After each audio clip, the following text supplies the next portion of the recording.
And next up on stage, it is only with the greatest honor and pleasure that I shall invite on stage the General Zubair Mahmood Hayat, the Chairman of Joint Chiefs of Staff Committee of Pakistan, who's going to be talking about the topic of geopolitical backdrop. Please give his general the biggest round of applause. Tara, please join us. Michael, Ernst, Tara, please join us. Bernie, Doug. Bismillah ar-Rahman ar-Rahim. Thanks to all of you for your presence here since last 2 days. And on behalf of all of you and Nutshell Conferences and Martin Dow, our co-host, I'm grateful to the Chairman, Joint Chiefs of his Staff Committee, General Zubair Mahmood Hayat, for his presence here as the keynote speaker for closing session. In last 3 years, we hosted him in 4 different occasions in Karachi and in Islamabad as keynote speaker, whenever we hosted the international delegates. But this time specifically, I met him and I discussed about the Future Summit and why his presence is important in this 3rd edition of Future Summit. Last year, he inaugurated this Future Summit 2nd edition in the same hall. But this time, we are hosting him in the closing session. Keeping in view the changing global scenario, the tension on the border of Pakistan and India, the situation in Afghanistan, the CPEC project, the US, the China, the Russia, and the whole world, the crisis in the Middle East, the tension in the Middle East. There are several issues, and these issues are in our daily discussions in the drawing rooms or in the media. But one person in Pakistan is always authority on this subject. During my several interactions and communications with the General Zubair, I believe that he is one person who understands what is happening globally. And not only today, but I also observed that he is one person who is capable, who is understand about the future. The Middle East, the US, the China, the Asia, the Pakistan. So I requested him especially, and we discussed in detail this topic of the geopolitical backdrop.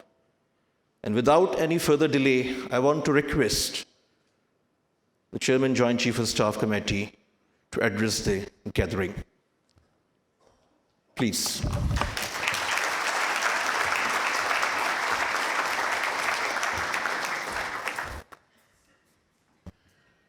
A'udhu billahi minash shaitanir rajeem. Bismillah ar-Rahman ar-Rahim. Let me start by a thanks for inviting me today on this event. And as always, it's a great pleasure and a unique privilege to be present not only for the Future Summit, but also to be present in the great city of Karachi. I commend Nutshell for projecting the future sense of positivity and the strategic sense of moving forward. I'm also gratified to note the wide level of participation from 20 different countries here present in the room. I will share some thoughts on the geopolitical backstop. It's difficult to speak on a backdrop of geopolitical nature because geography per se is constant, whereas politics is in transition. But you have to, in real life, make a combination of this constant and dynamism to look at where you stand today, and more importantly, look at where you are going in the future. And therefore, it is in this sense that it is important to look at the global environment, and within that, the regional environment. To me, the single most important thing that is presently undertaking in the geopolitical domain is the great power competition and the resurgence of the geopolitics,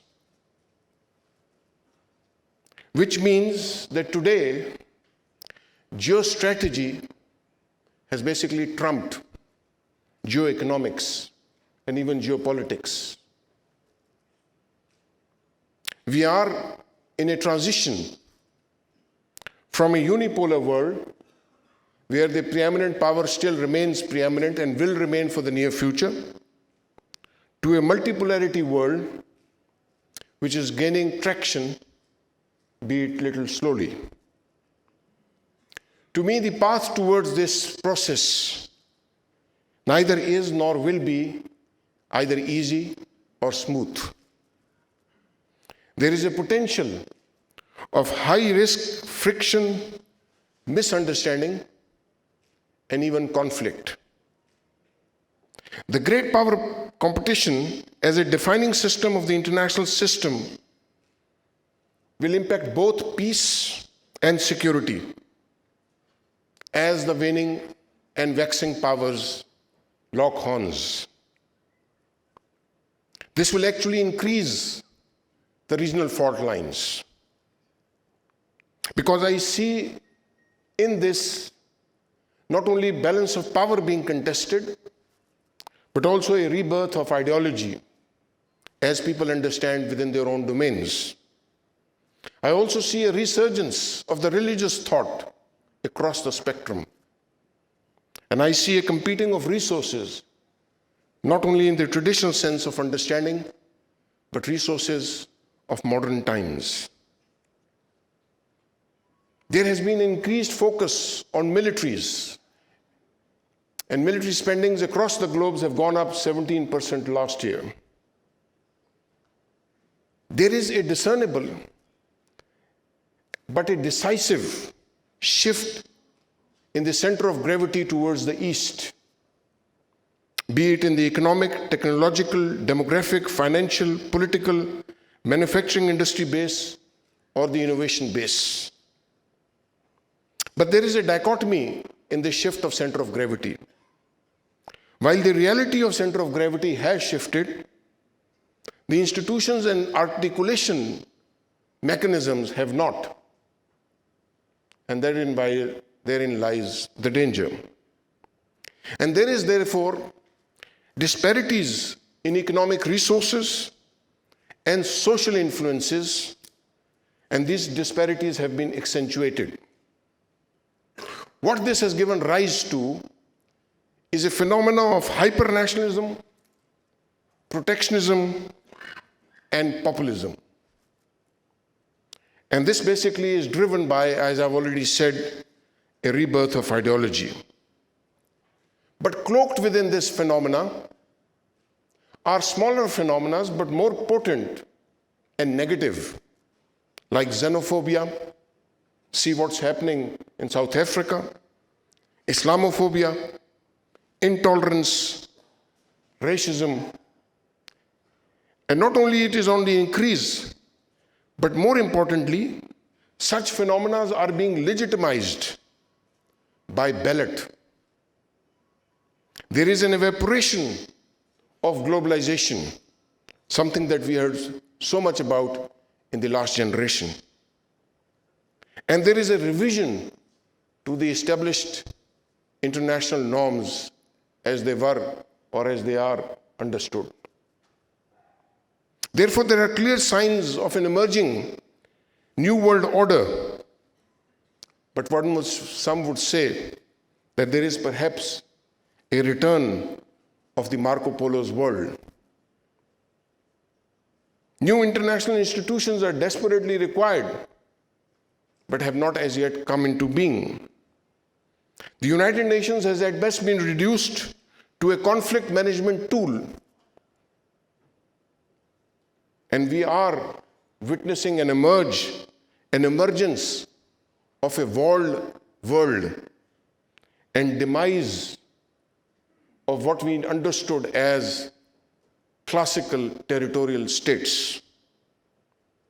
Because the pillars of the Westphalian models, whether they were territorial integrity, sovereignty, or autonomy of the state, all these three pillars have been challenged. The new geopolitics of political organizations and non-state actors is emerging, which transcends these territories and these borders. Sovereignty is not only eroded, but it stands transformed. Autonomy is being questioned through multilateral collaboration, cooperation, and increasing number of complex treaties. The so-called global rule-based order survives only in name, giving way to innovative means of coercion and lawfare. The Indo-Pacific strategy is the new balance of power game in the town. The era of absolutism is over, but the era of unilateralism stands ascendant. Strongman politics is dominant, and elections and pretense of this in all great three powers is visible. These strong men in power determine or undermine institutions and norms as they please. Social media as a mechanism to promote knowledge and solidarity have actually become a tool of promoting hatred, paranoia, propaganda, and conspiracy theories. Asymmetry, be it in political, economic, or military domains, is creating lethal brew of social despondency, if not outright revolt in some parts of the world. Therefore, global politics or global geopolitics is moving more towards a zero-sum game, which is fundamentally and inherently very destabilizing and dangerous. Because we have tried to manage the conflict through conflict management rather than resorting to conflict resolution. The interstate relations are reshaped on the basis of political economy circumstances and security concerns. And therefore, there is an emergence of a widening gray zone between peace and war. The erstwhile wars and conflicts are transforming into new, what I call as the gray hybrid domain, which is more non-conventional, but less kinetic, at least in its initial phases. Neither absolute peace nor traditional hot wars are the norm these days. Conflicts are no more military on military or state on state. They involve not only all elements of national power of a state, but a combination of states or regions. And therefore, there are new modes or new norms of freedom, because freedom now, for example, in cyber domain, is as important as the freedom of speech. Coming to a different domain in the regions. In the EU, you see fissurous tendencies due to centrifugal forces. There is a migrant crisis. Many countries, but leading them Britain, are moving away from that concept. There are therefore deep financial issues, and terrorism is a constant. To me, looking at the gray zone, Europe is a vanishing power in the world and will no longer, in the medium or long term, will be a key global player. Middle East remains a powder keg. While there has been a reduced energy relevance of the Middle East, but its strategic relevance has increased. Because of what is going on, there is what I call in the Middle East a return of tribalism. And therefore, there is unraveling of the states. Yemen and Syria are a case in point. In Asia Pacific, there is a huge contestation of big powers. And in that, the freedom of navigation is the core issue. But they are beset with decaying regional constructs like a decay in ASEAN and their corresponding systems. Africa is less spoken about. To me, Africa is the next Asia of the 22nd century. As time goes by, Africa will become the heart of the global power contestation. But as I said, it will take 50 years to reach there. There is a dramatic demographic shift in Africa that is taking place. And old powers like Nigeria and South Africa will continue to dominate, but you will continue to see new stories like the re-emergence of Ethiopia, which was all known for the bad reasons, but now is a success story is to be emulated, and Botswana. Africa will continue to be beset by water challenges. So what are going to be the new determinants of this new world order? The new world order, at the heart of it will lie technology. And within that technology, it is the Internet of Things and the artificial intelligence. And therefore, whether it is blockchains, robotics, or cloud computing, or augmented reality, that will define the geopolitics of the future. And in that, it is not gold, it is not oil that is the gold, but it is data which is the future gold. And therein, there would be an increased importance of creativity and innovation. And therefore, the wars will shift more to technological domain. And you have just seen the 5G contestation taking place in the globe at the moment. Also, the new world will be defined not only by politics, but also power of connectivity. And connectivity not only in the physical sense, but also in the sense of data and data transfers. The world has definitely moved away from hard power to soft power, and even from soft power to smart power. The two core domains of the new geopolitical order would be space and cyber. Because space is no longer the new frontier. It is the present and it is the future. But as a military man, I'm concerned about weaponization of space, which I believe is a dangerous phenomenon. Before we could benefit from the space, people have occupied the space. Similarly, cyber, or the control of cyber, is the new matrix of power that is being defined and contested. In the regional environment, in Asia, where the center of gravity is shifting, and why it is shifting. 5 billion out of 7.6 billion people on the face of this earth live in Asia. 2/3 of the world's mega cities are in Asia. 1/3 of the global economy at the present in Asia, and in 10 years the figure will go to 50%. 30 of the Fortune 100 and 6 of the 10 largest banks in the world are in Asia. 8 of the 10 largest armies of the world are in Asia. Out of the 9 nuclear powers, 5 are in Asia.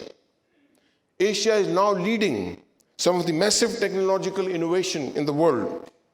And therefore, it is based upon research that is being carried out in the new crop of top-ranking universities.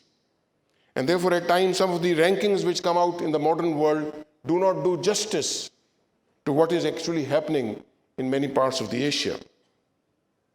And while Asia is the most ethnically, linguistically, and culturally diverse region of the planet, which elude any remotely meaningful generalization beyond the geographical label itself, even for the Asian, as it is said, Asia is dizzying to navigate. It is for these reasons that we cannot and must not continue to get Asia wrong.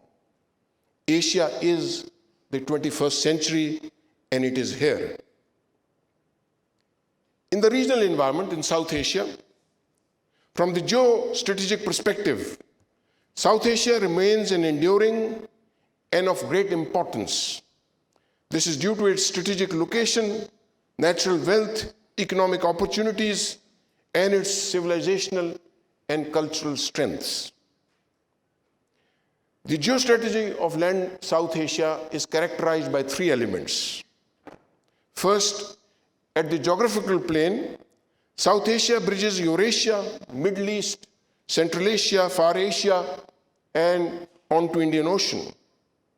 In the geopolitical domain, South Asia is beset with a nuclear conundrum, houses 1/4 of the world's population, with varying religious, cultural, historical, economic, and ethnic mosaic. In the geoeconomic plane, while South Asia still is economically underdeveloped, but probably it carries the greatest potential in the world at the moment. It is this which defines the power relationship in South Asia at this moment. The external powers in South Asia are engaging all countries in South Asia in pursuit of their grand strategic interests. And therefore, South Asia is witnessing tidal waves of global strategy and geoeconomics, unfortunately not in unison, but in collision. South Asia is witness to rise of China and potential Indian growth, which has compelled a global rethink and global re-strategy. And a bipolar power contestation between the US and China is shaping geopolitics in South Asia, with India being considered as the milking cow. China is the big story in Asia. It has been declared as a strategic competitor or rival. And for some, India has been declared as a partner of choice. This is because of what they perceive as a China containment strategy. The rise of China as an economic power is an opportunity for South Asia to reap economic benefits, not only from BRI in general, but CPEC in particular. BRI, being cooperative and all-inclusive, aims at economic prosperity of the regional countries through interconnectivity, which I believe is a win-win prospect. Less India, South Asian countries view China as a reliable partner, helping regional countries in economic development while respecting their respective sovereignty.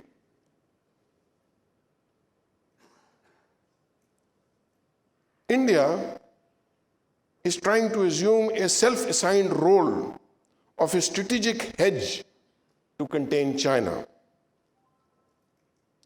It is also trying to assume the role of a net security provider in the region. And therefore, those wishing a strategic partnership with India are largely driven with the prism, not of New Delhi, but external prisms. And this strength of the geopolitical realignment have fueled not prosperity, but hegemonic aspirations by that power. Kashmir, gentlemen and ladies, remain at the heart of all issues in South Asia. To me, it is the worst human tragedy of contemporary times.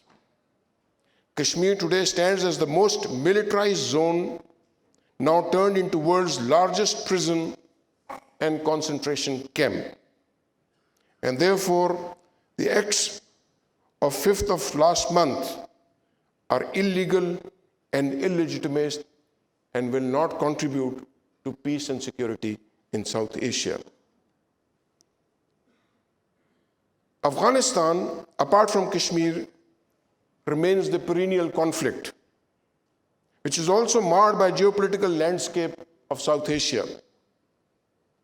This instability in Afghanistan figures out in large context of the great power competition that I spoke about at the start.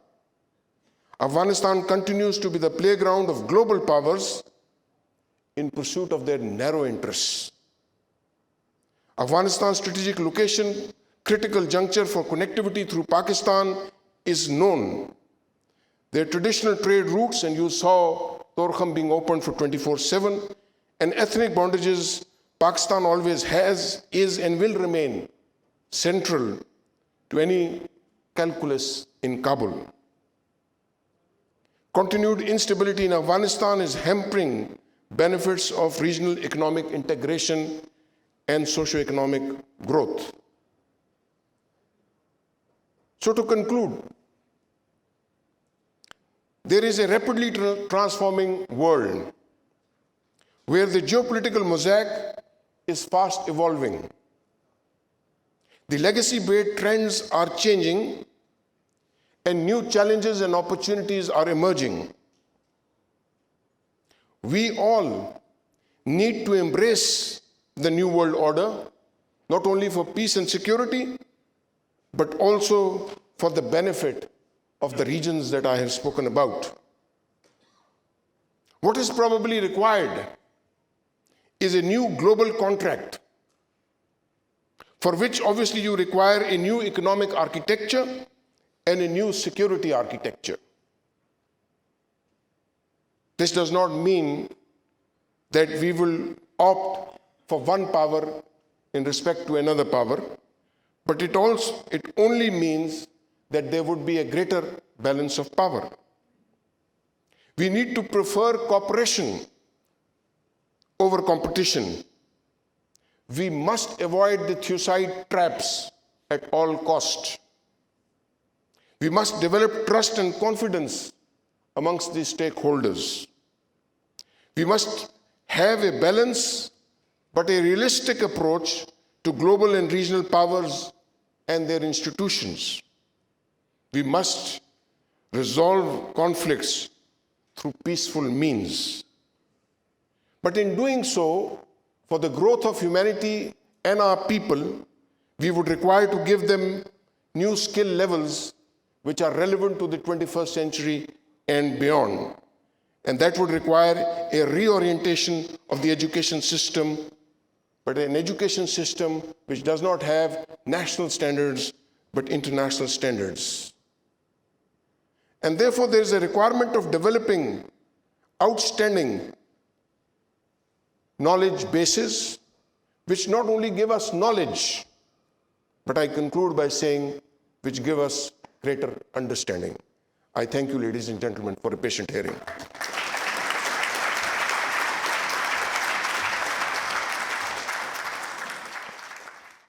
I want to request Professor Michael Sung to please present the book to General Zubair Mahmood Hayat on behalf of organizers. Ali Akhai, please join the book ceremony.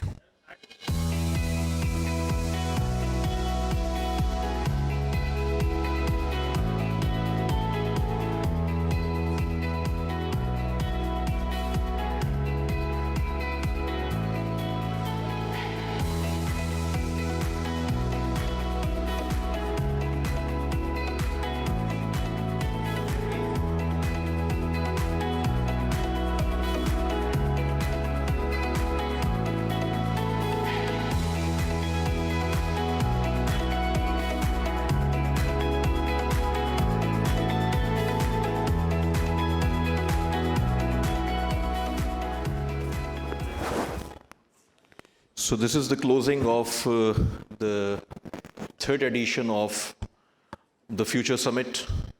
I'm grateful to all the sponsors, all the partners, all the participants, and I'm especially grateful on behalf of Pakistan to all our 35 international friends from 20 countries here. Please, big clap for all these 35 international people.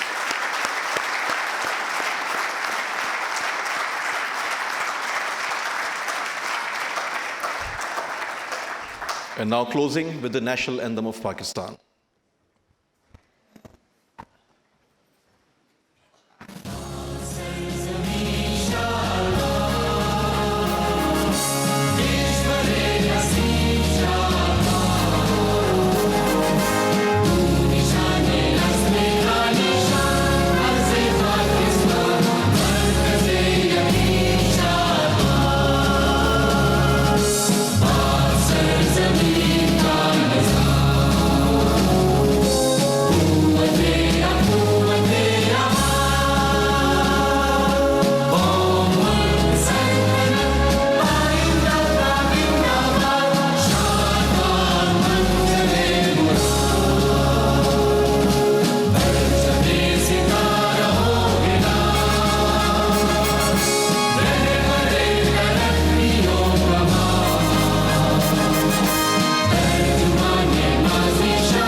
Well, distinguished guests, ladies and gentlemen, we're so very honored to have the General Zubair Mahmood Hayat, who had just delivered his speech today. It was the closing speech of the third edition of the Future Summit to Reinvent the Future. So once again, on behalf of our dear hosts and organizers, we'd like to extend our profound gratitude and sincere thanks to each and every single one of you, and also to our dear sponsors, because without the presence of each and every one of you and the support of our sponsors, our event would not be possible.